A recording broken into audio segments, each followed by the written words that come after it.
Hello, welcome back to the next part of my video biography series.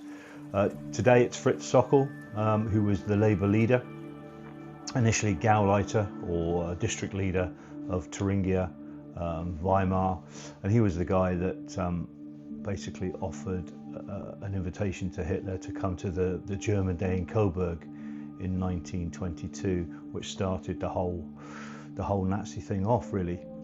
If it hadn't been for German Day in Coburg, as we've discussed before, the Nazi Party probably wouldn't have happened. So Fritz Sokol is the next guy we're going to talk about, and he had a dramatic effect on the events of the Nazi Party. Not so much on World War II, but certainly for the manpower to man the factories, the armaments ministry, etc., etc. of World War II. Interesting guy. Hopefully you'll enjoy. Cheers.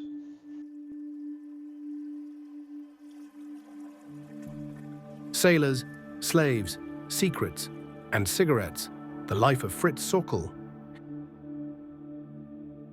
Even the effort of a machine is conditioned by the amount of fuel, skill, and care given to it. How many more conditions must be considered in the case of men, even of low kind and race, than in the case of a machine?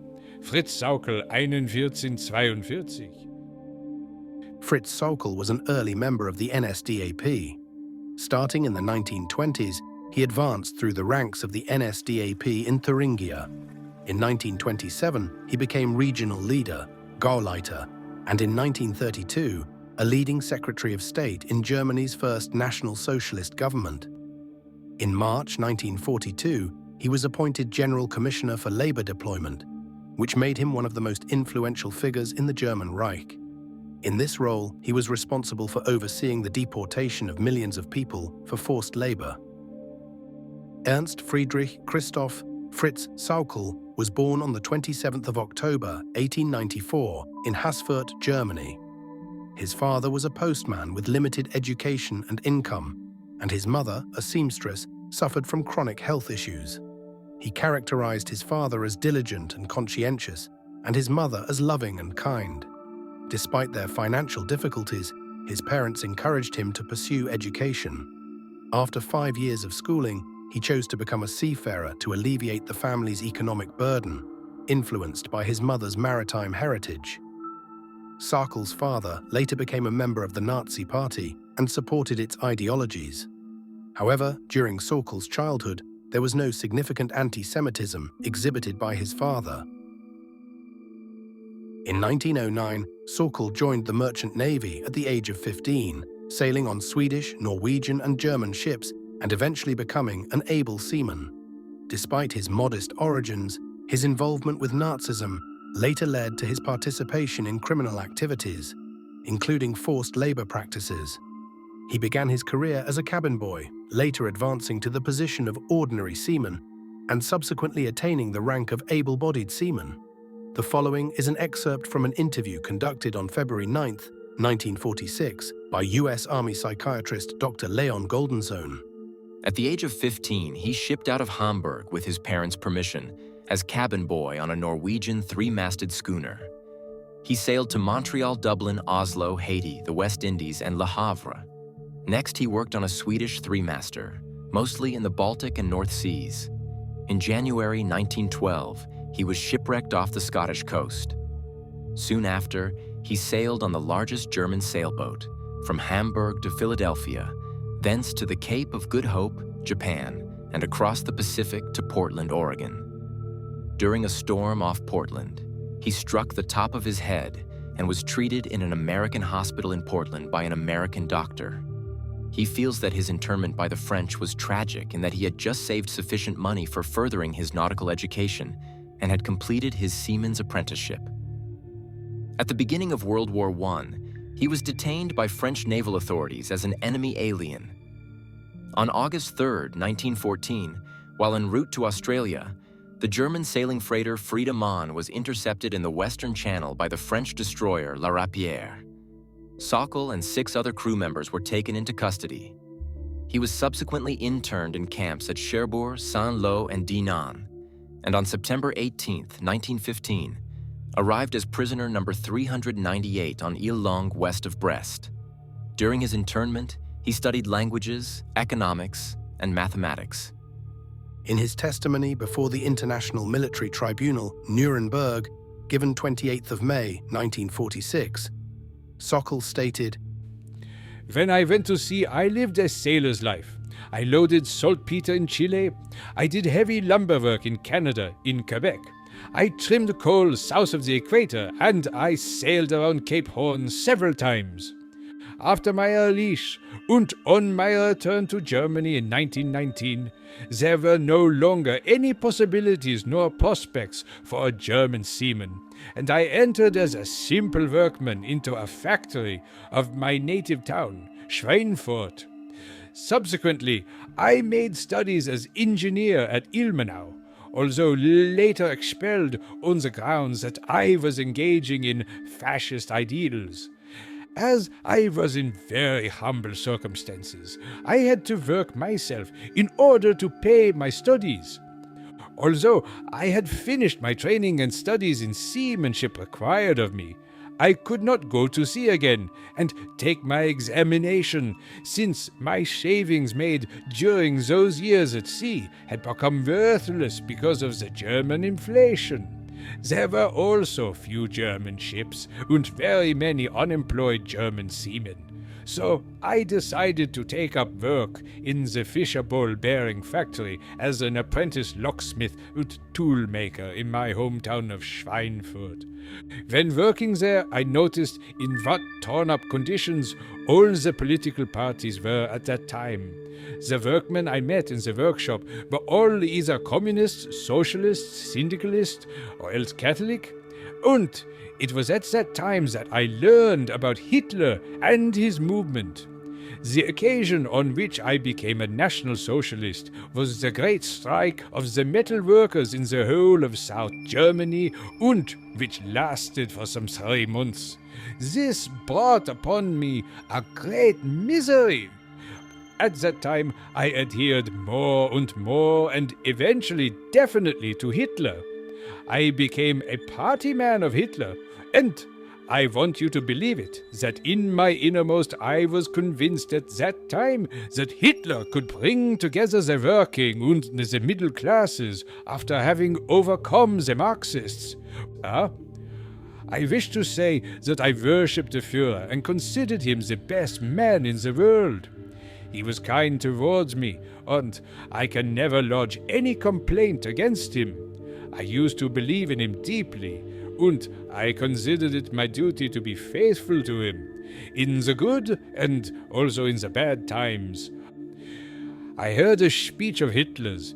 In this speech, he said that the German factory worker and the German laborer must make common cause with the German brain worker. The controversies between the proletariat, grassroots, and the middle class must be smoothed out and bridged over by each getting to know and understand the other. Through this, a new community of people would grow up, and only such a community, not bound to middle class or proletariat, could overcome the dire needs of those days and the splitting up of the German nation into parties and creeds. This statement took such hold of me and struck me so forcibly that I dedicated my life to the idea of adjusting what seemed to be almost irreconcilable contrasts. I did that all the more, if I may say so, because I was aware of the fact that there is an inclination to go to extremes in German people and in the German character generally. I had to examine myself very thoroughly to find the right path for me personally. Sokol joined the German Workers' Party in 1921, later renamed the NSDAP, and became a member of the Sturmabteilung, SA, also known as the Brown Shirts. At that time, their activities mostly resulted in minor physical altercations with communists. In 1922, he assumed the role of party leader, starting at the city level and later at the regional level in Thuringia. On October 14th and 15th, 1922, Sokol, along with 800 Nazis, participated in the German Day in Coburg, where they ousted the communists and established a base to grow the party. Being part of this event was an honor for any party member, earning them a medal and bragging rights. It is often believed that if the Nazis had not won this initial confrontation, they might have returned to Munich and faded from history. On January 1, 1923, Sokol officially joined the newly rebranded NSDAP, receiving party number 1395, although the numbering started at 500, making him effectively party member number 895. Sokol took great pride in his affiliation with the Nazi Party. He consistently wore his major honors, including the Honor Chevron for the Old Guard, a special decoration distinguishing the oldest members of the SS, and the Coburg Badge, the first badge of honor recognized as a national award of the Nazi Party, personally awarded by Adolf Hitler to commemorate the Battle of Coburg. In November 1923, he planned a march on Berlin, with about 80 followers, aligned with Hitler's putsch in Munich, supported by sympathetic Reichswehr garrison members in Coburg. After the putsch failed, he and 22 comrades were briefly arrested in Coburg. Sokol, being strongly right-wing and somewhat distanced in the early days of the Nazi Party in Munich, established his own branch of fascists. Briefly, he was the leader, Führer, of the right-wing organization Bund Teja, also known as Teja Bund, in Thuringia, which he founded in Gothic loyalty, in Gottischer Treue, to Adolf Hitler. After being arrested during the March on Berlin, he formed an SA-fronted group named the Deutsche Wanderverein, German Rambling Club, to avoid suspicion, all under Hitler's direction. During this period, Hitler was imprisoned in Landsberg along with Rudolf Hess and Dietrich Eckart. They were convicted of high treason due to their participation in the Munich Putsch and attempts to overthrow the Munich government.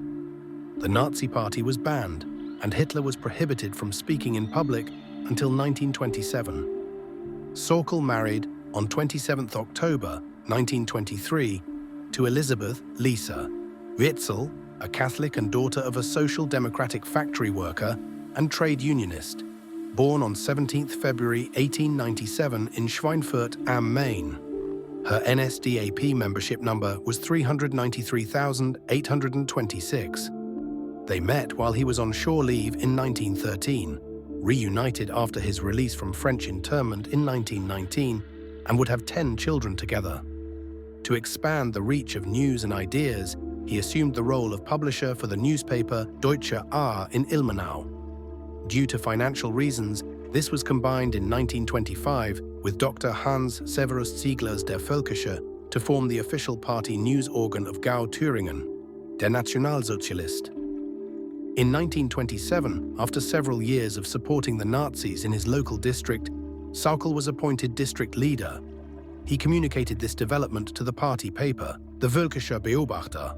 To all district and local group leaders and the members of the district of Thuringia NSDAP, after 1st February, I have assumed the independent technical and organizational leadership of Gau Thüringen. Party comrades, even the best and most ingeniously conceived organization would be of no use if the individual members of the same were not organically connected and intertwined, and if such an organization were not kept alive and ruled by a very particular spirit. We National Socialists are held and bound together by the infinite trust in our supreme leader and the complete and utter belief that the National Socialist idea and movement is destined to reverse the fate of our entire people. What inspires us and enables us to make the highest sacrifices is the old German spirit, which for millennia has distinguished our people and folklore from all others, and which, through National Socialism, will lead the coming Third German Reich to new undreamt of strength and dignity.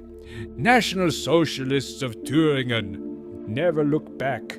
Fight all for one and one for all. We carry the fate and the future of our people. F. Sokol. When asked to summarize Fritz Sokol's character, Edward G. Homser, whom wrote the book Foreign Labor in Nazi Germany, stated, Fritz Sokol presented a three-faced image. There is the image of a hardworking, patriotic, devoted family man with limited education and average abilities, who understood and appreciated the aspirations and needs of the working man because of his own experiences. There is the image of a typical, ambitious party functionary, eager for promotion, and, once he received his big assignment, determined to succeed in order to enhance his position within the party. Finally, there is the image of a fanatical doctrinaire of the Nazi philosophy, a man who entirely accepted Nazi racial gradations and the mystique of the charismatic leader. Sauckel's role grew in Weimar and Thuringia from 1927 to 1933 under Hitler's Nazi leadership. He focused on promoting the National Socialist ideology through various activities, including delivering speeches, editing the local newspaper, and appearing with other prominent party members, such as at the Kongress des Thüringischen NSDAP, at the Hotel Elefant in Weimar with Hitler and Goering. He also initiated the reward to recognize the 1,000 top senior members of the NSDAP, known as the Gau Thüringen Commemorative Badge. In 1932, he was appointed Prime Minister and Minister of the Interior of Thuringia. During one party conference in Weimar, attended by Deputy Führer Rudolf Hess and SA Gruppenführer Prince August Wilhelm, he declared in a speech, I command you now to show intolerance against all else. Henceforward, there must be but one political faith in Thüringen National Socialism. Discussion of matters affecting our existence and that of the nation must cease altogether. It is necessary that there be united thought and action on the part of the whole nation, and anyone who dares to question the rightness of the National Socialist world outlook must be branded as a traitor. After the National Socialists came to power in 1933, Sauckel was given a significant position in the political structure. Recognizing his loyalty, Hitler arranged for him to be appointed Reich Governor in Thuringia by Reich President von Hindenburg. He further expanded his influence by obtaining a Reichstag mandate and becoming an honorary leader of an SA standard. His speeches supported Hitler and the National Socialist Party beyond his local district. There is no reasonable opponent in Germany who is not aware that now and in the foreseeable future the power cannot be torn from our grasp. This is an unbelievable fortune for us, as we are placed in a position that, for the realization of the National Socialist ideals in relation to the leadership of the state, with regard to the organization of the economy as in all other branches of life, we have time that we are not forced, with Jewish haste, to implement any reforms or perform a construction in any area which would carry the stamp of oversized haste, and with that the weaknesses that such a haste entails. We do not need to fear that our power will be taken from us at any time. But because we have the power, there goes in us a huge responsibility, all the way down to the smallest leader. The responsibility towards the good fortune, the destiny of the entire Volk, and towards history. And so all the insinuations, all the criticism, all attempts to entice you to take premature action must make you, as the leaders that you are, step up to the challenge.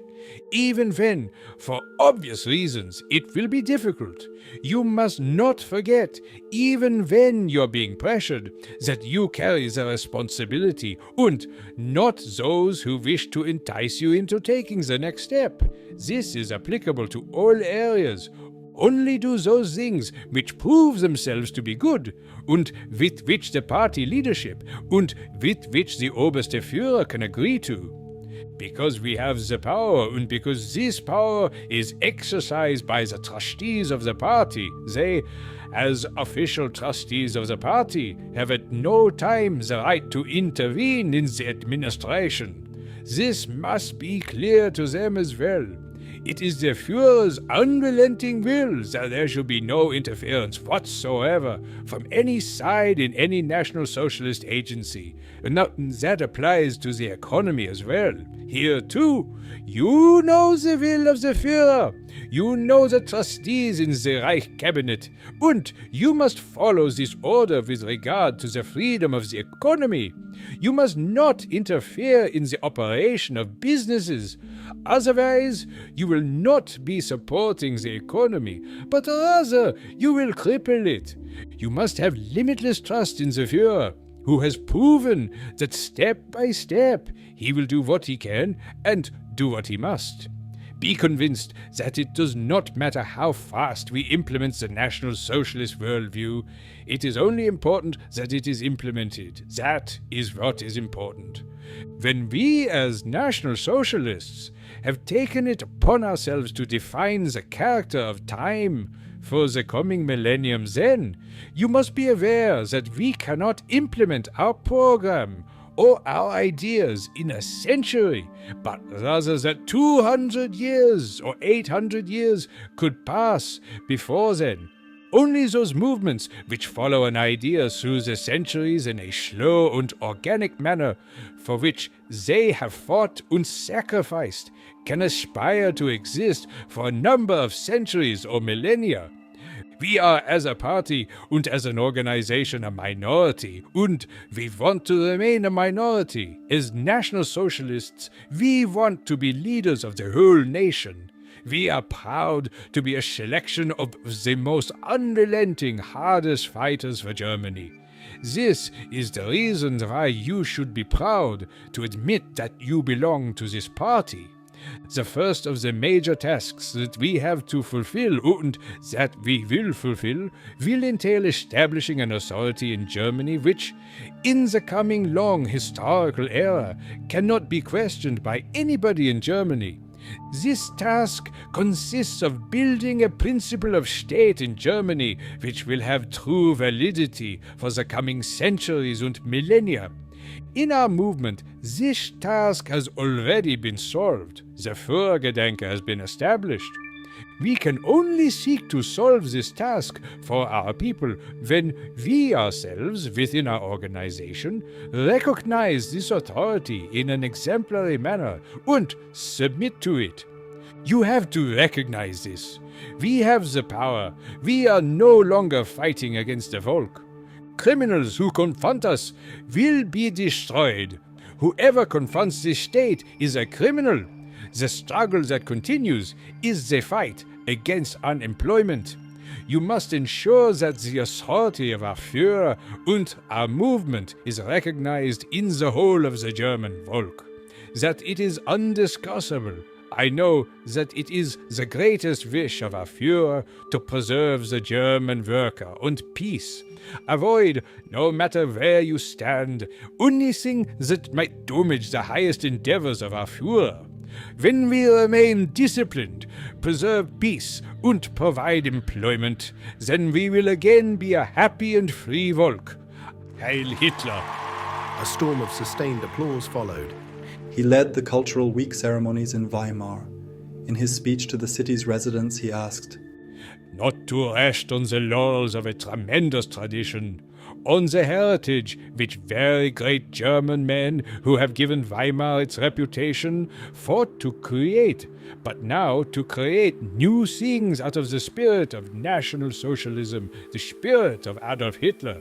Go to work, create new things, and then the name of Weimar will remain unforgettable, and you will create inestimable values for the future glory of Germany." Fritz Sokol was going places. On September 9, 1934, he joined the Allgemeine SS and was assigned as an Ehrenführer to SS Oberabschnitt Central. Later, he joined the staff of the Reichsführer SS, the highest rank in the SS.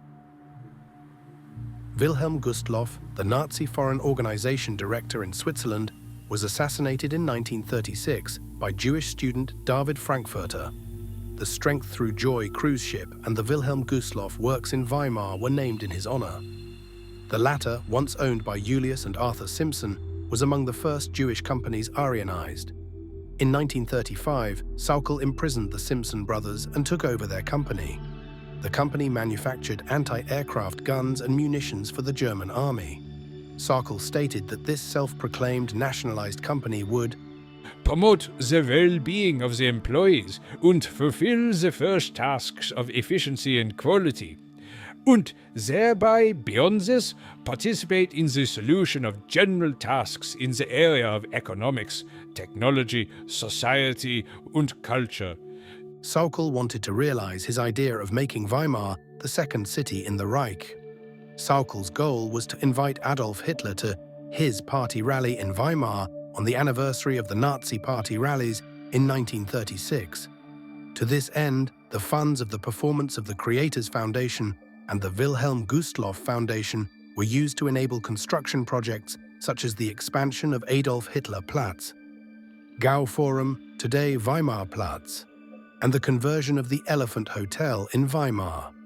In addition, Sauckel used the money from the Industrial Foundation to finance gifts to leading personalities in the Reich and the region of Thuringia, the work of the party, economic development programs, and the expansion of the planned SS University in Jena. Also worth mentioning are the expenses for cultural projects, such as the maintenance of the National Theatre and the Goethe House, as well as the expansion of the Nietzsche Archive. The city of Weimar and various institutions of the foundation have financed paintings such as the portraits of Frederick the Great, Caspar David Friedrich's Man by the Sea, and various paintings by Clausewitz. The Weimar city and its classical period were particularly significant to the National Socialist regime. The entire city and its cultural sector were intended to be redesigned to align with the Nazi ideal of a German culture for the Volksgemeinschaft. Structures such as the Gau Forum and the Hotel Elephant were constructed or, in the hotel's case, reconstructed. Simultaneously, the Buchenwald concentration camp and large armament factories were established. Nowhere else but the city of Weimar can one so clearly observe the National Socialist ambition to create a new, racially defined society, Sauckel exclaimed. For the National Socialists' Gau Forum project in Weimar, 139 houses in the northern Jakob suburb were demolished and the Asbach River was rerouted. All with the intent to centralize NSDAP administration, such Gau forums were planned for all Gau capitals of Germany, but only realized in Weimar due to the war. On the 1st of May, 1937, Rudolf Hess laid the foundation stone for the Gau Forum, and the area was renamed Adolf Hitler Place. The carefully orchestrated mass meeting saw the participation of 40,000 people celebrate the festivities. The solid structure clearly demonstrated the leadership claims of the NSDAP, making the community centers of the city Weimar seem small in comparison. Hitler personally modified the design to include 20,000 standing places and a bell tower, intended to become the tallest building in Weimar. In 1939, Fritz Sauckel celebrated his 45th birthday at the Gauform, where he also set up his offices. Although it was planned to be the largest building in Weimar, it was ultimately realized only in part. The expansion of influence included the stationing of a larger SS unit and the construction of a larger concentration camp, which Sauckel pushed through in June 1936 after consultation with the leader of the SS Death's Head units, Theodor Eicke. Sauckel energetically pushed ahead with the construction of the new large concentration camp in Thuringia, together with the various institutions of the Reich. After some time, the appropriate location near Weimar was identified, the Ettersberg. It was later renamed KL Buchenwald, meaning beech forest, due to public pressure. There were many administrative and economic interactions between Weimar and the Buchenwald concentration camp. Roads, postal services, electricity, and water connected them. Over 40 Weimar companies conducted business with the camp, often delivering goods locally. Between 1937 and 1945, Buchenwald imprisoned 250,000 people. SS personnel and prisoners were a constant presence at the railway station and in Weimar during the war. SS men spent their free time in Weimar, some marrying local women. A bus traveled to Buchenwald several times a day. Many Weimar residents visited the SS Falconry on Sundays. The construction of a modern machine tool factory in Weimar started in 1939, using bricks provided by the Buchenwald concentration camp subdetachment Bellstedt. From 1942 onwards, another weapons factory, the Gustloff Werk II in Buchenwald, was built. From 1942, the SS also rented out the prisoners' labor to the Fritz Sauckel factory in Weimar.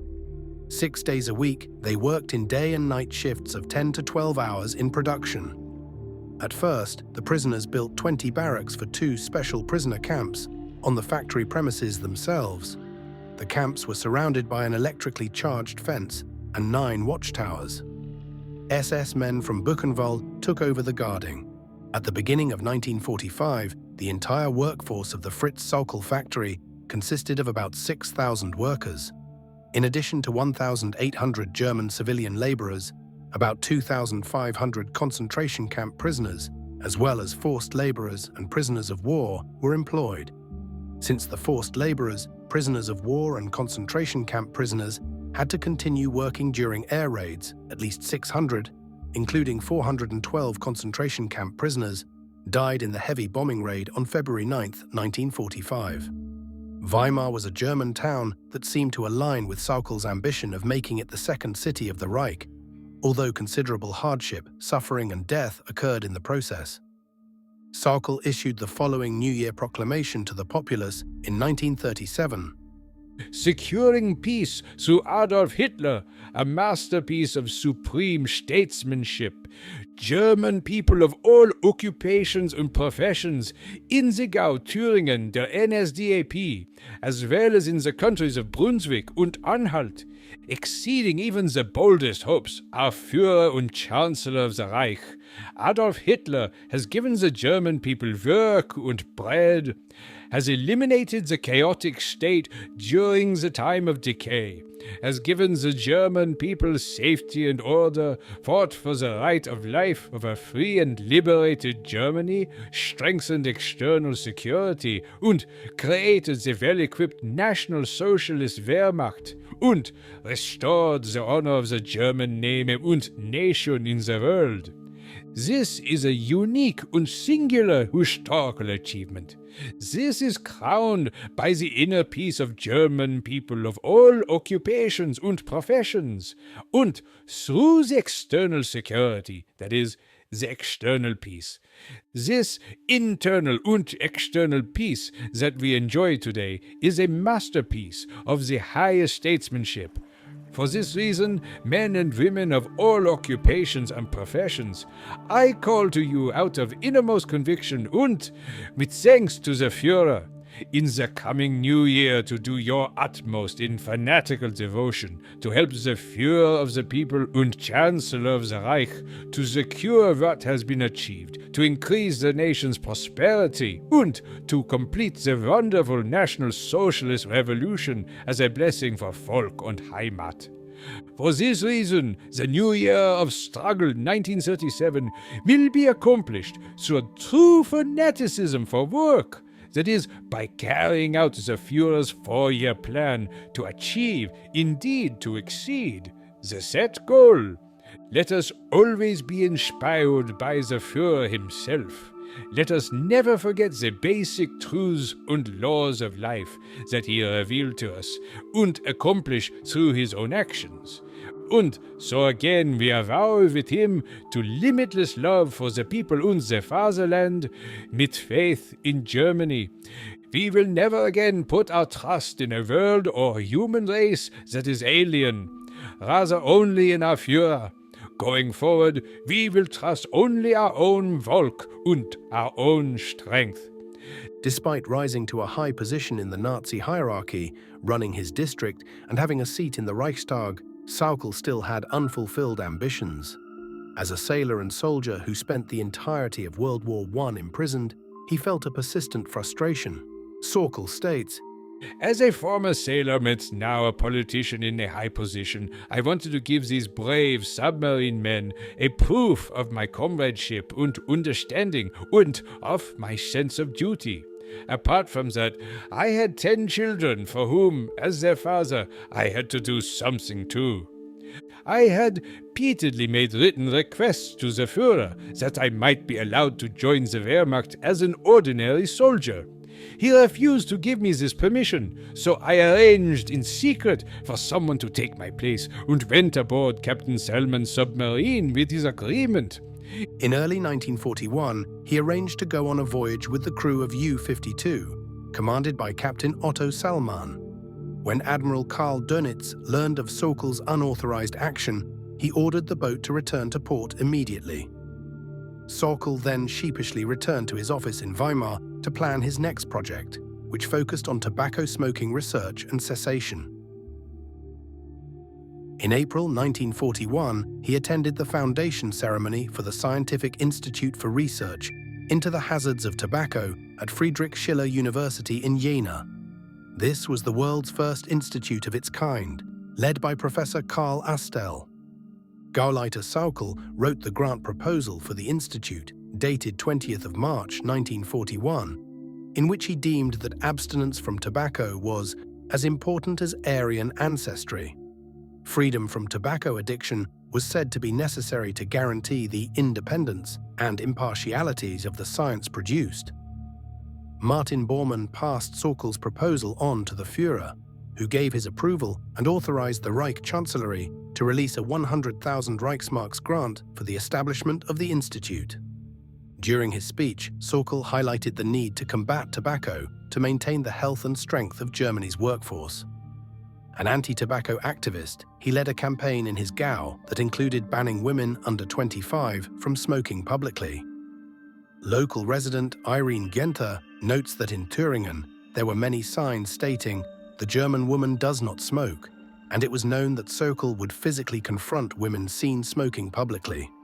According to the 21st of April 1941 issue of Newsweek, the Gauleiter of Thuringia banned women under 25 from smoking in restaurants, cafes, and beer halls to preserve the female youth of Germany from the unhealthy indulgence in nicotine.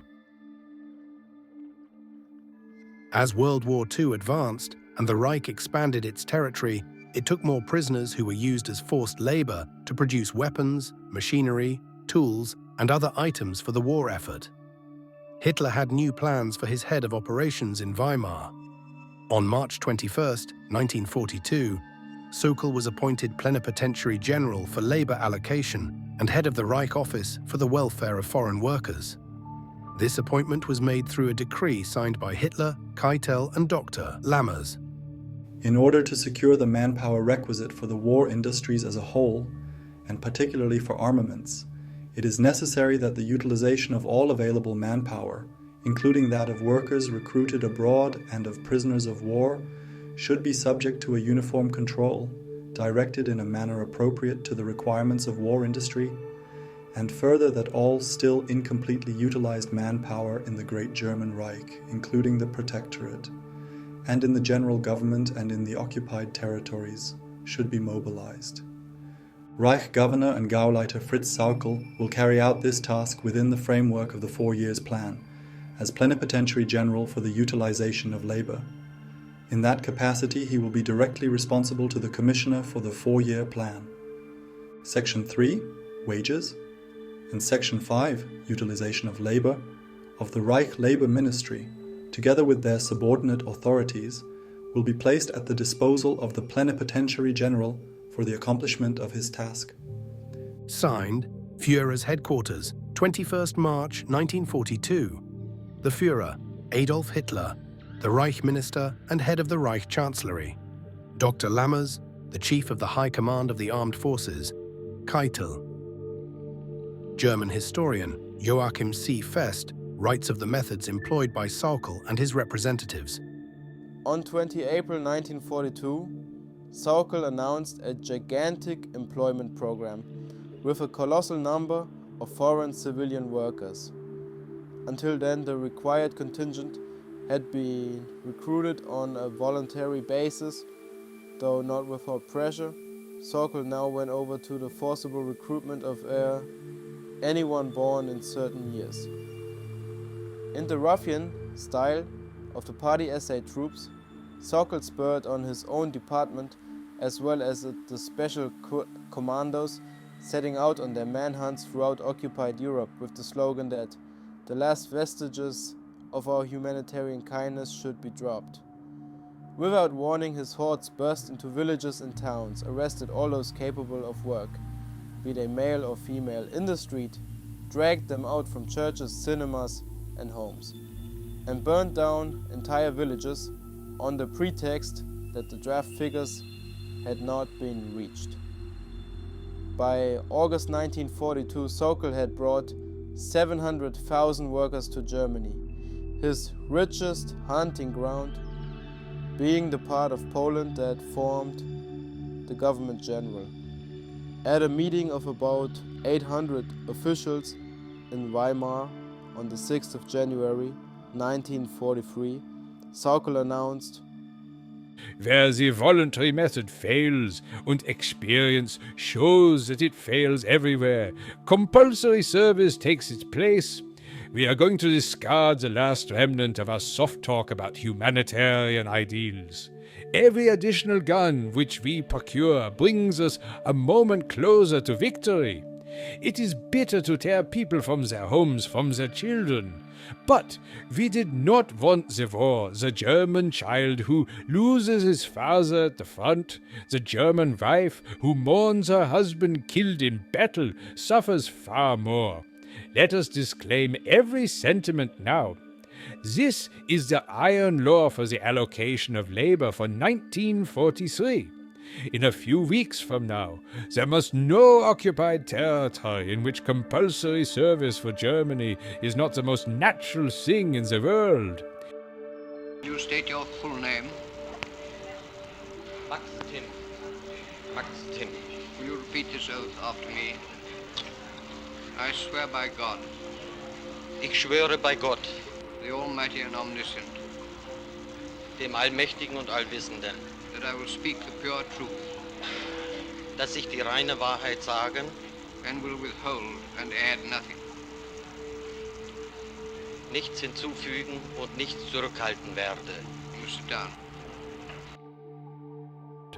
In a testimony before the International Military Tribunal, Nuremberg, on 31st May 1946, one of Sokol's department heads, Dr. Max Timm, head of the Europe office, gave the following description of his former superior. When Sokol assumed office, I had the impression of a very energetic, hard-working man who was inclined to get excited at times, even angry, no doubt, and who demanded much of his co-workers, but also made great demands of himself. When he assumed office, there was a good deal of confusion in the field of labor mobilization. Everybody had something to do with labor mobilization. The previous chiefs had not had enough force to push their program through against the opposition of various offices, and Sokol was the strong man, and particularly the strong political figure who should put things in order. He considered his task very much a political task, but he always did his best to handle administrative matters in an orderly way. He was generally known as a Gauleiter who was friendly to the office workers. Also, in order to instruct all the officers under his administration, he held so-called staff conferences at regular intervals, in which the most important things were discussed. In a speech to armament workers at the Sports Palace in Berlin in June 1943, Albert Speer announced that through his efforts as Reich Labour Minister, Sokol had increased the labour force for the munitions industry by 23%. Although Speer had proposed his friend Karl Hanke for the post of Labour leader, Speer liked Sokol, as indicated by the following, excerpted from an interview conducted by biographer Gita Serini. Sokol and I actually got on quite well.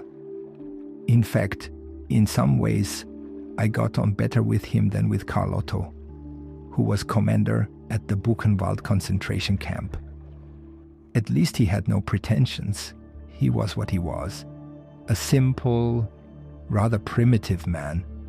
His family was rather nice. We went to see them once in Weimar. He had many children, and they were very nice. He was, of course, not up to this huge job. His experience had been political, not administrative or organizational.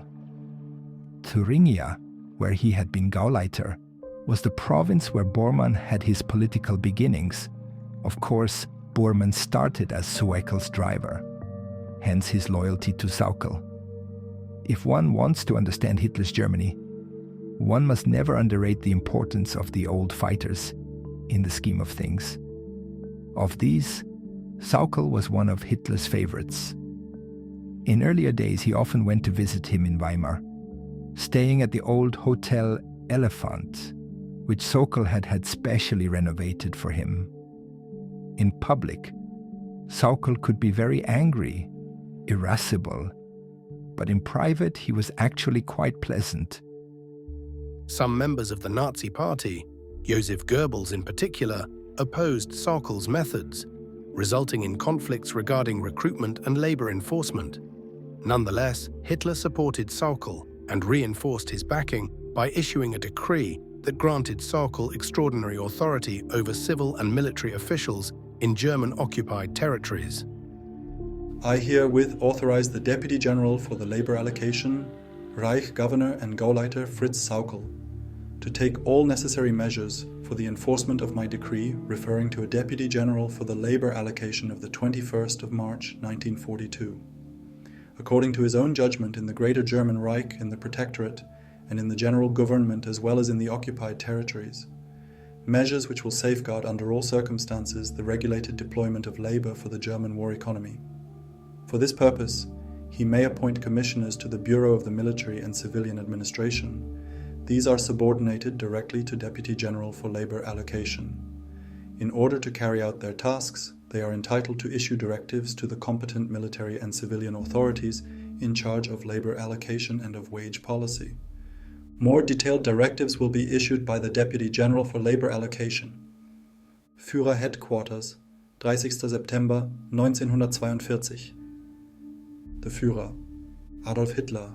Given significant power by Hitler to provide human slaves for the war effort, Sauckel wrote to Dr. Alfred Meyer, the Deputy Minister of the Reich Ministry for the occupied Eastern Territories. Dear party fellow member Meyer, the Führer has worked out new and most urgent plans for the armament, which require the quick mobilization of 2 more million foreign labor forces. The Führer, therefore, has granted me for the execution of my decree of 21st March 1942 new powers for my new duties, and has especially authorized me to take whatever measures I think are necessary in the Reich, the Protectorate, the General Government, as well as in the occupied territories, in order to assure at all costs an orderly mobilization of labor for the German armament industry. The additional required labor forces will have to be drafted for the majority from the recently occupied Eastern Territories, especially from Reich Commissioner of Ukraine. Therefore, the Reich Commissioner of Ukraine must furnish 225,000 labor forces by 31st December 1942 and 225,000 more by 1st May 1943. I ask you to inform the Reich Commissioner and Gauleiter Party, fellow member Erich Koch, about the new situation and requirements, and especially to see to it that he will support personally in any possible way the execution of this new requirement. I have the intention to visit party member Koch shortly, and I would be grateful to you if you could inform me as to where and when I could meet him for a personal discussion. Right now, though, I ask that the procurement be taken up at once, with every possible pressure and the commitment of all powers, especially also of the experts of the labor offices. All the directives which had limited temporarily the procurement of Eastern laborers are annulled. The Reich's procurement for the next months must be given priority over all other measures. I do not ignore the difficulties which exist for the execution of this new requirement, but I am convinced that with the ruthless commitment of all resources and with the full cooperation of all those interested, the execution of the new demands can be accomplished for the fixed date. I have already communicated the new demands to the Reich Commissioner of Ukraine via mail. In reference to our long-distance phone call today, I will send you the text of the Führer's decree at the beginning of next week. Heil Hitler, your devoted Fritz Sauckel. A dispatch to Sauckel dated 21st December 1942, Reich Minister for the occupied Eastern Territories, Alfred Rosenberg, quoted the letters from a few of the deported that were intercepted on their way to their loved ones. On 5 October, some people from the Kaubuski district were scheduled to go, but they did not want to, and the village was set on fire. They threatened to do the same thing in Boroishi, as not all who were scheduled to depart wanted to go. Thereupon, 3 truckloads of Germans arrived and set fire to their houses. In Rasnishi, 12 houses, and in Boroishi, 3 houses were burned. You cannot imagine the bestiality. The order came to supply 25 workers, but no one reported. All had fled. Then the German police came and began to ignite the houses of those who had fled. The fire burned furiously, since it had not rained for 2 months. In addition, the grain stacks were in the farmyards. You can imagine what took place. The people who had hurried to the scene were forbidden to extinguish the flames, were beaten and arrested, so that 7 homesteads were burned down. The policemen, meanwhile, ignited other houses. The workers who had not yet appeared by then were to be shot. All schools were closed, and the married teachers were sent to work here, and the unmarried ones went to work in Germany. Another letter reads, "They are now catching humans as the dog catchers used to catch dogs. They have already been hunting for 1 week and have not yet enough. The imprisoned workers are locked in the schoolhouse, cannot even perform natural functions, but have to do it like pigs in the same room. People from many villages went on a certain day to a pilgrimage to the Pochaev monastery. They were all arrested, locked in, and will be sent to work. Among them, there are lame, blind, and aged people." Sauckel referred to the individuals who were forcibly gathered and transported to Germany as the working cattle of the German economy. At the end of 1942, after discussion with Heinrich Himmler, a letter stamped "secret" was sent out to all party offices by Sauckel months after the final solution of the Jewish question had been planned at the Wannsee Conference in Berlin. Sauckel wrote, Jews still employed will now be evacuated from the territory of the Reich and replaced by Poles, who are being deported from the general government. The chief of the security police has informed me on 26 October 1942 that it is anticipated that during the month of November the evacuation of Poles in the Lublin district will begin, in order to make room there for the resettlement of Germans. Poles slated for evacuation as a result of this measure will be committed to concentration camps and put to work insofar as they are criminal or social elements. The remaining Poles, if fit for labor, will be transported without their families to the Reich, particularly to Berlin. There they will be put at the disposal of the labor allocation offices to serve as replacements for Jews to be eliminated from armament factories.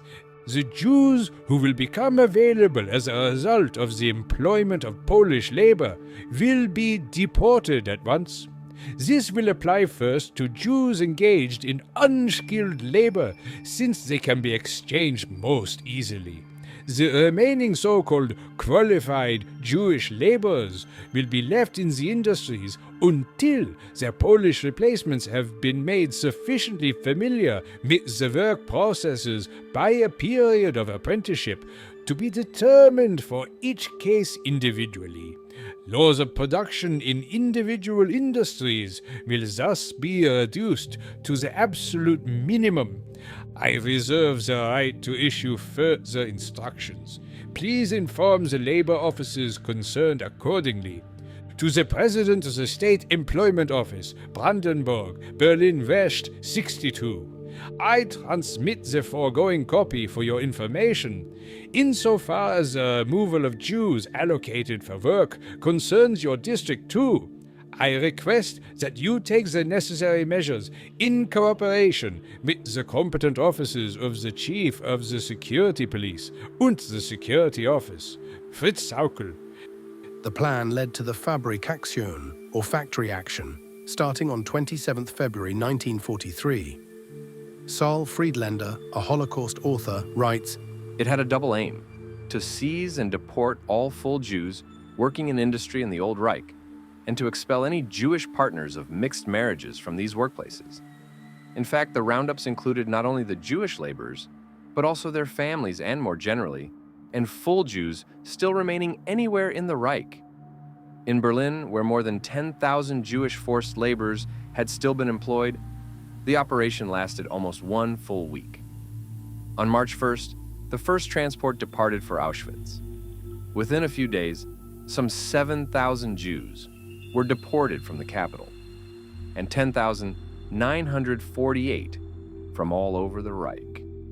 As 1943 advanced and the German war effort began to diminish, it became apparent that the reliance on the 5 million plus foreign laborers was inadequate. Consequently, a policy of total war was declared, and Sauckel called for the mobilization of the German populace to work in fields, factories, and workshops.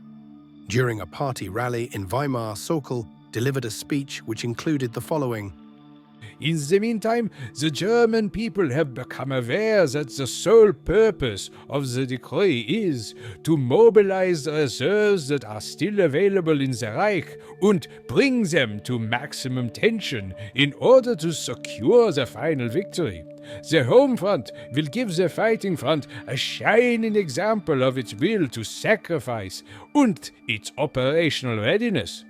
To the extent the German reserves march to the front, the German people will resolutely go about their work. There is not the slightest reason to doubt our soldiers or our future. Germany must become a single arms factory. Just as the German soldier had been called up, so must the Führer also have the right to place men and women in their homeland at the workplace, which had previously been occupied by a German who had been called up to the flag. The peoples of this earth are in the process of gathering together all their fighting potential. Germany must therefore do the same. Our arms industry is by no means in distress. It is running at full speed. The only task was to produce more, better, and newer weapons. The labor force of millions of German men and women is now being mobilized, and this, of course, according to fair and National Socialist aspects. Step by step, as the German arms industry requires people for new tasks, then the decree for the employment of all Germans will come into effect. Greatest justness is the foundation here. The protection of life and the health of women and mothers is, of course, still in the foreground. The goodwill of our people will work wonders. After all, the labor commitment of all Germans will be good in that, in the middle of the war, the new Reich forms the new German, who without prerogatives of status will be valued only by the standard of the duties that he has assumed. At the same time, an increase in performance must be added to the German work effort. If every German would meet the need of the hour and increase his performance by only 1/10, the 100% final victory of his homeland would be assured, and thus the German people would prove itself worthy of its soldiers. At the end of this war, there will be no German left who cannot say, "I did my duty for Germany's sake." Working women and men in all factories in the city and country of the Greater German Reich joined forces in the name of Adolf Hitler in the true and genuine National Socialist People's Community, to be able to perform the greatest work in the history of the world for the freedom and life of our great and glorious people, as a pledge for the victory of our soldiers. Do not tolerate among yourselves any troublemakers, agitators, and malicious saboteurs of our working community. honor und respect each another, and confess proudly and unreservedly that you are the brothers and sisters of our great nation. Company managers and company ombudsmen, the Führer expects you to take into your care, with the greatest aid and tact, all the male and female people's comrades who have made themselves available for work on the basis of his appeal, and to look after them just as carefully as your old and highly tried and tested followers. The new helpers will thank you by employing their will and diligence. Then they come to you with eagerness and the good intention to help the Führer. Master craftsmen and foremen, you yourself know best. No one masters anything without hard work. Therefore, have not only patience with the new workers when introducing them to their new tasks, which will at first be strange and unfamiliar to them. Rather help them with humor to learn and understand the new work. As the war was being lost on both the eastern and western fronts, conditions became increasingly difficult for Sokol. German and forced labor workers were unable to produce weapons and armaments at the required pace, resulting in an increase in working hours to 10 hours per day. The workers paid their price for total war.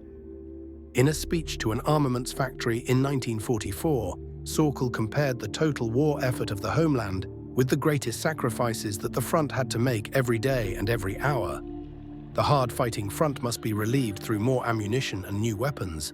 Therefore, in the decisive phase of this war, we should not be thinking about holidays or recreation. The working people in the homeland will stand at their machine, on the building site, or at the workbench for as long as it takes, until we have forced fate to turn this war around. Sokol explained that with regard to setting the working time to 10 hours a day, the workers in the homeland would have to move closer together so that new divisions could be added to the front. Many or those still standing at the workbench would soon be marching in the new regiments, and those who remain at home, especially the women, would have to cope with the work that the comrade, who is now holding a weapon, had so far mastered. He went on to explain that in light of the fact that the working time would exceed 48 hours, he had ordered that this be remunerated in accordance with the overtime tariff. The German people, Sokol concluded, were more determined than ever to stand behind their Führer in this historic hour. In the total war effort, it will free up countless new forces, and it will put up an unrelenting resistance and unyielding defiance before the world. A strong home behind a deadly and determined front would finally master fate and win victory. On 27th of October 1944, Fritz Sokol turned 50 and received a cash award of 250,000 Reichsmarks to mark his birthday and his work for the Third Reich. On the 10th of April 1945, only a day after declaring Weimar a fortress city and exhorting his Volkssturm forces to resist the approaching American army, Sokol fled the city by car.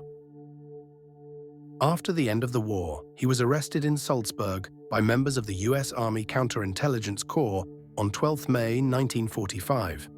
He was interned in the 7th Army Interrogation Center in Augsburg, Camp King in Oberursel, and finally in Nuremberg. Sokol was held responsible for the deportation of over 5 million people to Germany at the Nuremberg trial.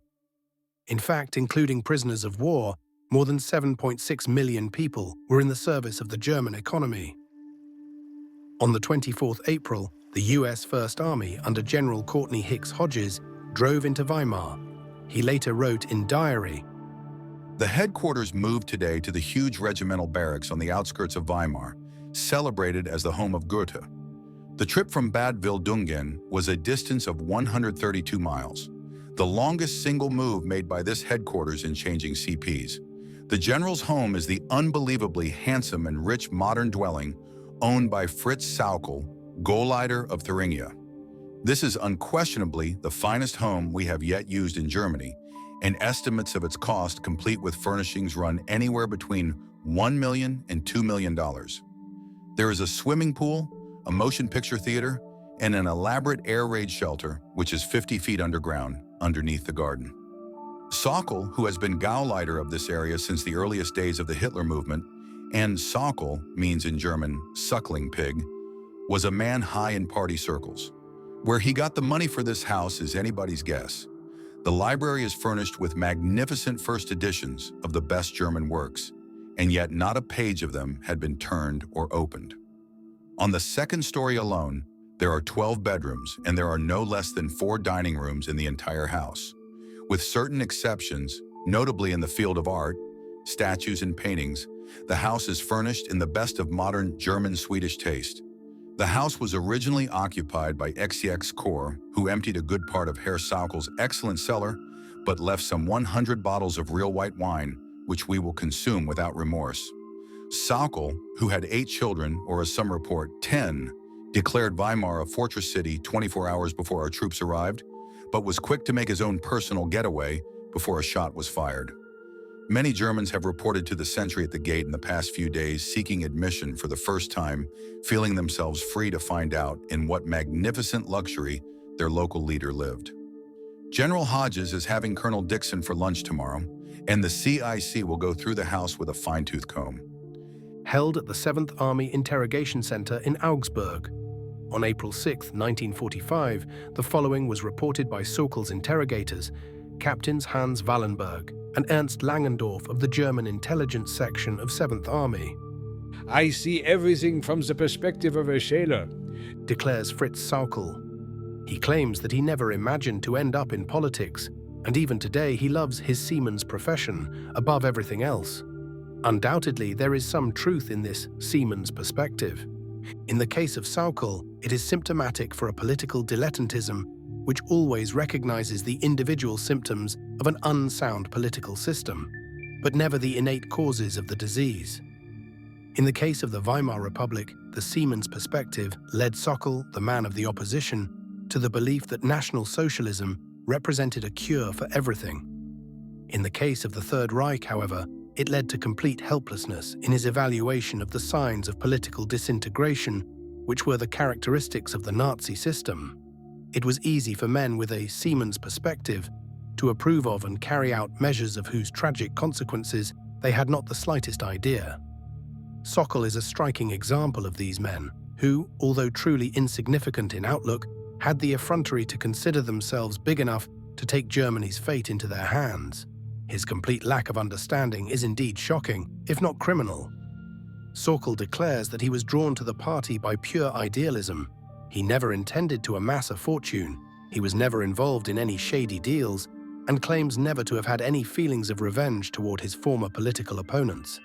He further states that he married the daughter of a worker who was a member of the SPD, that he had always led a simple life, and that he had freed the former Social Democratic State Minister of Thuringia, Frohlich, after the latter had been detained in a concentration camp in connection with the events of July 20, 1944, attempted assassination of Hitler at the Wolf's Lair.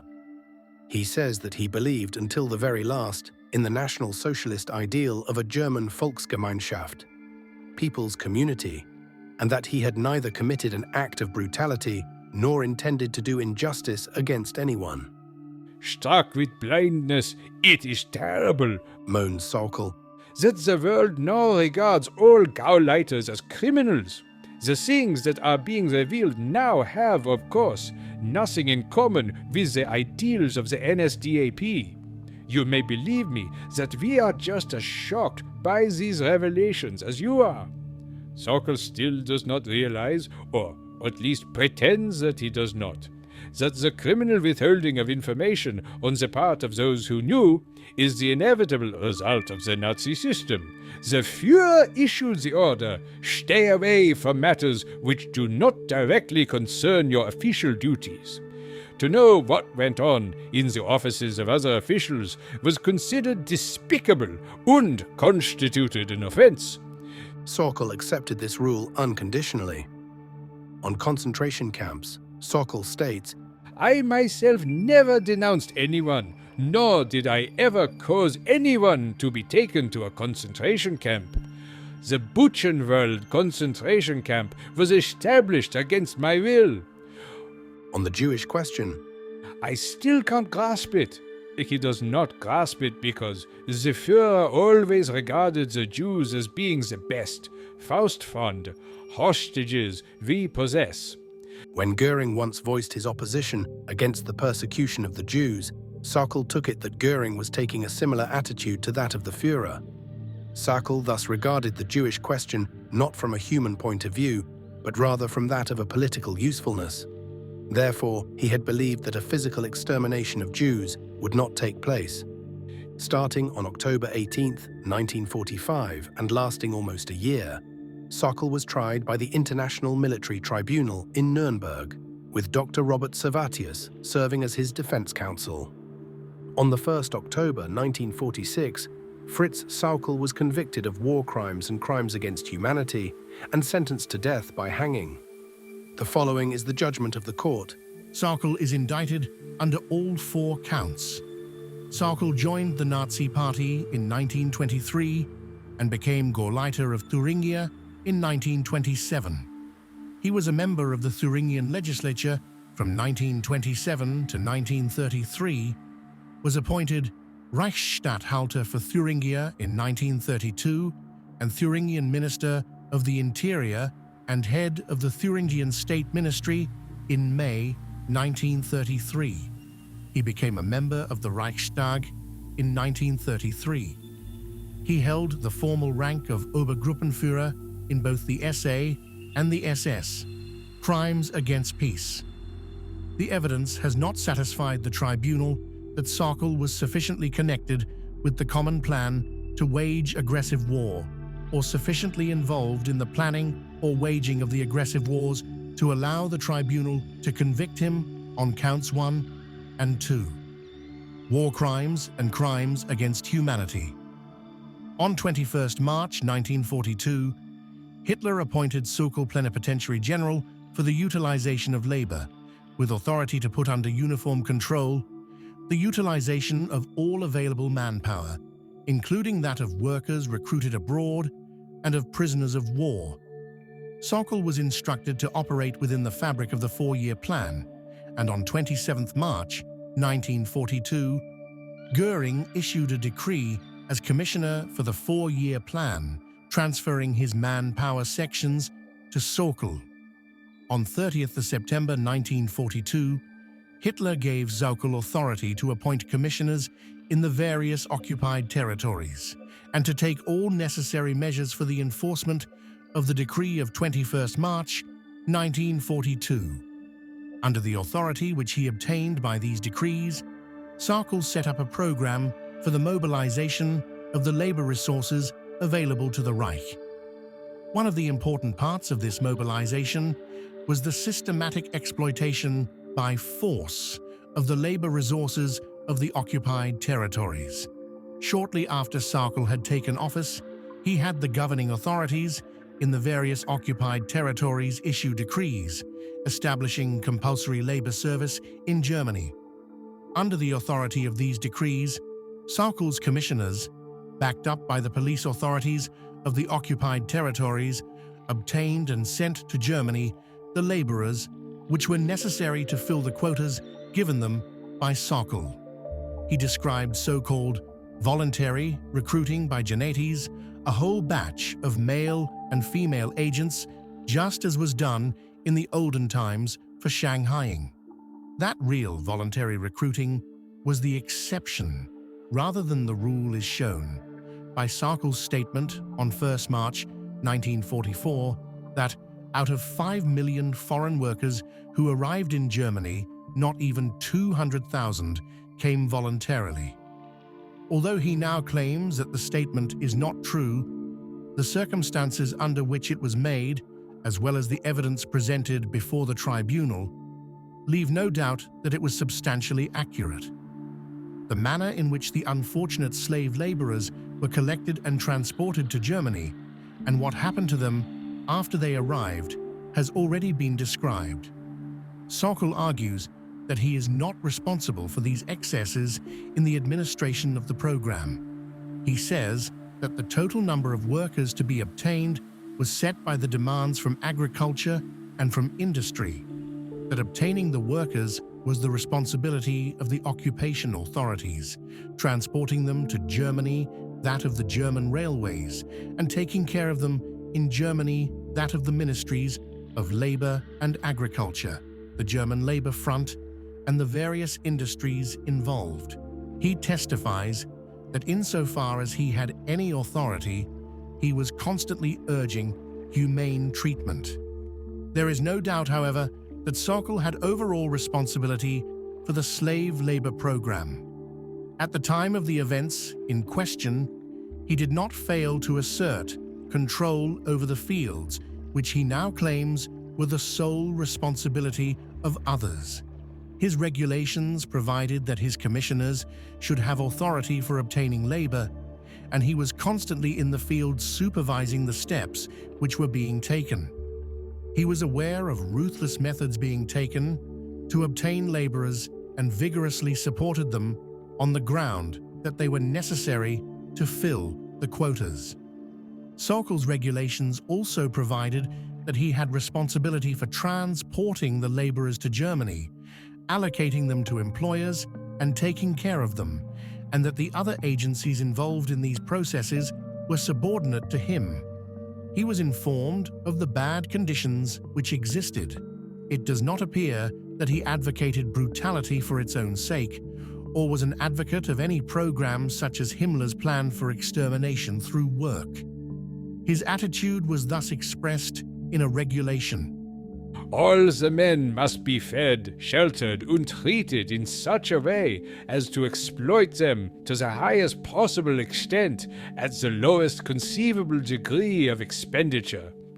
The evidence shows that Sokol oversaw a program which involved deportation for slave labor of more than 5 million human beings, many of them under terrible conditions of cruelty and suffering.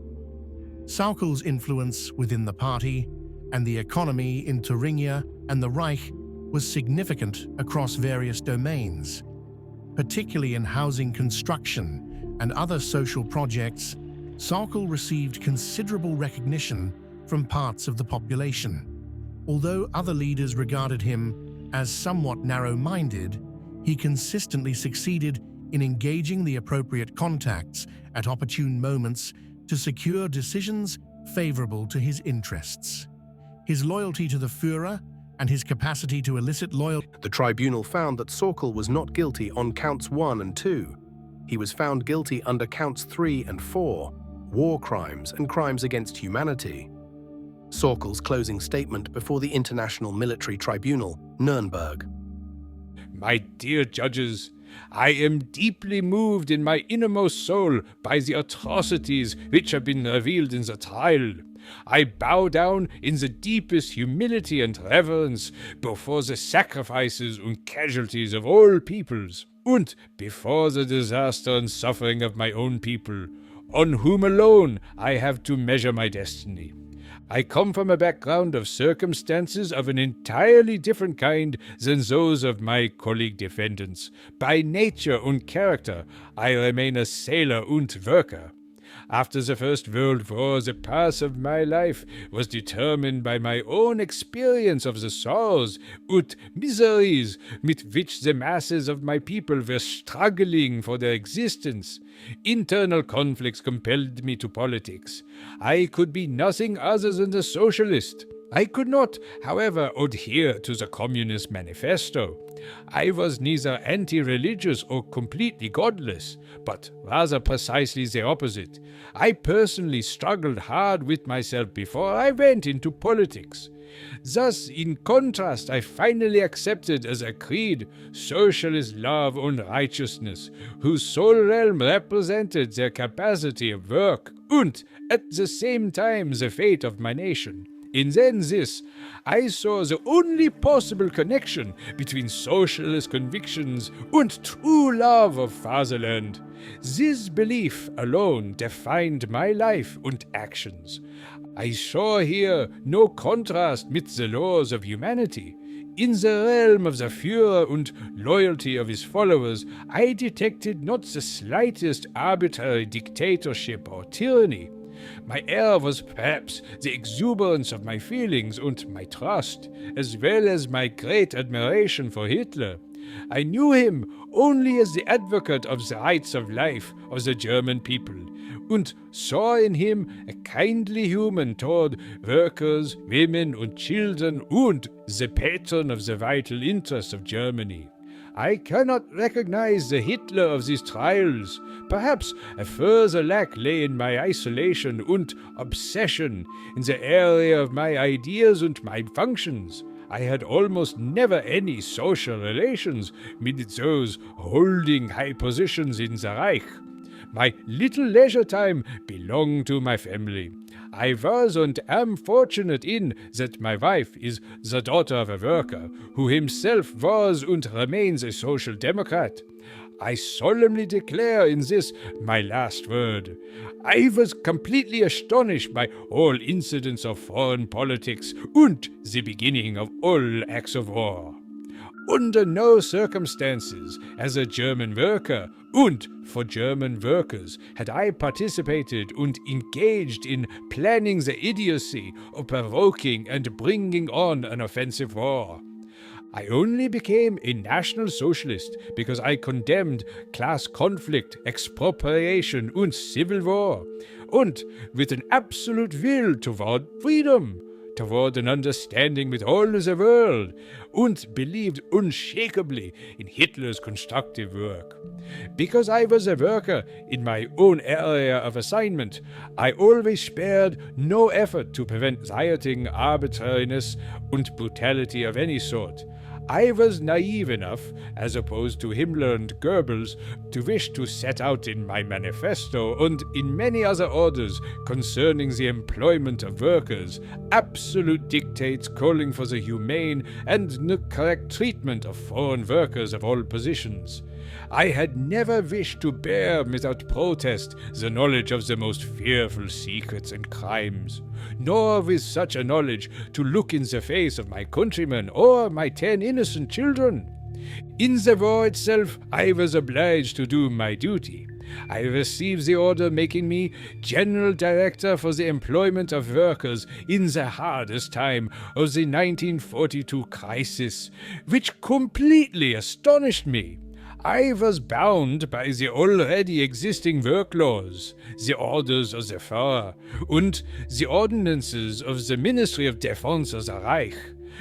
I don't know why the commission happened to come to me. In my own Gau, I had particularly gained the trust of workers, farmers and craftsmen, and even before 1933, therefore before Hitler's takeover of power, I had been elected by a large majority in a free parliamentary election as head of the regional government there. I believe that Providence had endowed me with a good talent for organization as well as practical work and a capacity for enthusiasm. Perhaps this was the reason I received this commission. It burdened me with a heavy load, as the grounds of Berlin were completely foreign to me.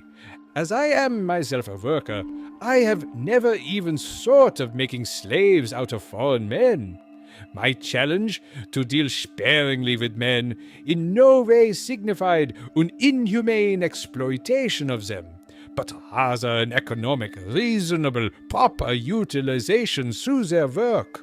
I have never intended to commit any crimes against peoples, the laws of war or human rights. Not for an instant did I doubt the legitimacy and permissibility of my job, for I considered a breach of human rights by the German government as impossible.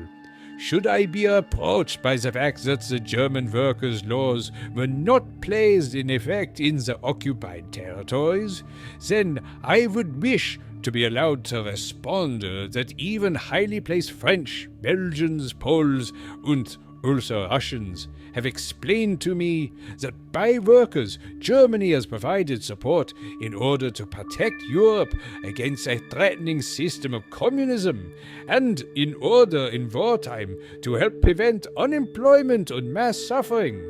I have, however, not only with the greatest zeal set myself toward fulfilling my task, but at the same time with all my strength, I strived immediately by intervention of my office to eliminate the nadir of the organization and of the supplies for the foreign workers.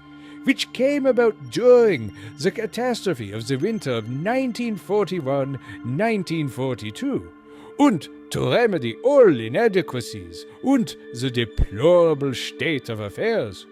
I also believe, as my documents demonstrate, that with a correct treatment, as I demanded it, the inner feelings of the foreign workers could have been won over. Perhaps I was in the eyes of Himmler and Goebbels a hopeless utopian. They were my opponents. I have, however, honestly struggled to provide that all foreign workers should have the same rights and conditions as a German. Also, the numerous documents presented by my defense counsel testify to this, and all the testimony of witnesses before this court have confirmed it. If my work has not been perfect, no one can regret it more and with greater pain than I myself. Unfortunately, it lay only partly in my hands, as my lawyer has shown. The evidence presented has shown that in the occupied territories things took place as to which I and the civil rules governing the employment of workers were without any influence.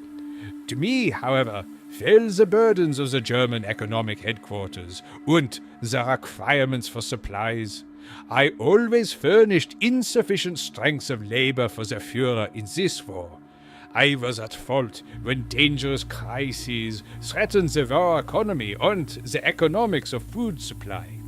These heavy responsibilities and worries so occupied me that I could not find and had no time for other matters. This I regret. I accept responsibility for my orders and my civil service. Before this trial, I had never laid eyes on the minutes of the Central Plan. Otherwise, I would have corrected false or misunderstood entries, such as, for example, those concerning the impossible circumstances of only 200,000 volunteer workers. The same also applies to a number of other statements which third parties falsely attributed to me, without indicating that such remarks of mine did not occur in reality. Because I am a worker and have myself done service aboard foreign ships, I cherish grateful feelings for the foreign workers who are in Germany, for they were of great help to us and worked well.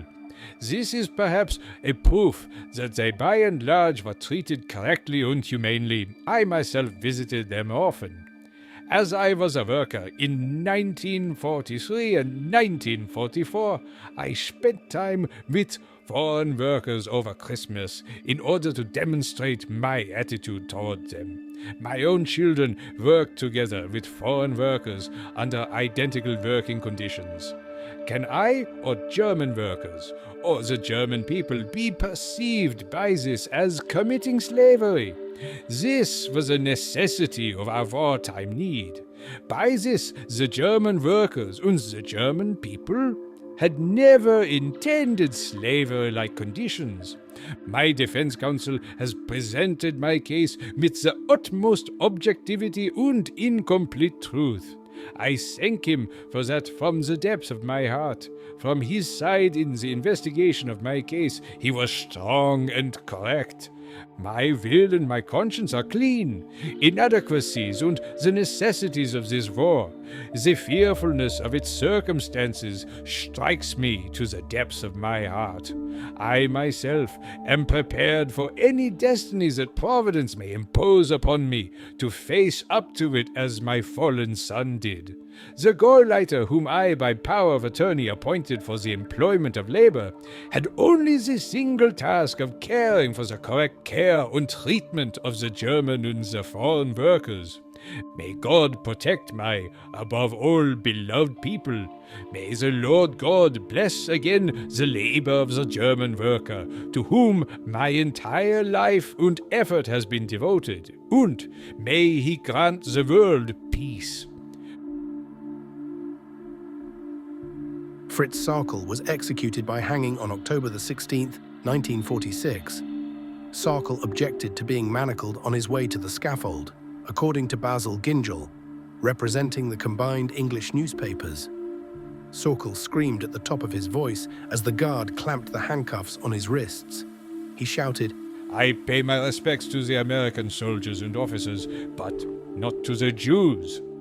Without demonstrating any genuine remorse or understanding of his actions during Hitler's Germany, he stated just before his execution, I die an innocent man. My sentence is unjust. God protect Germany. May it live and one day become great again. God protect my family.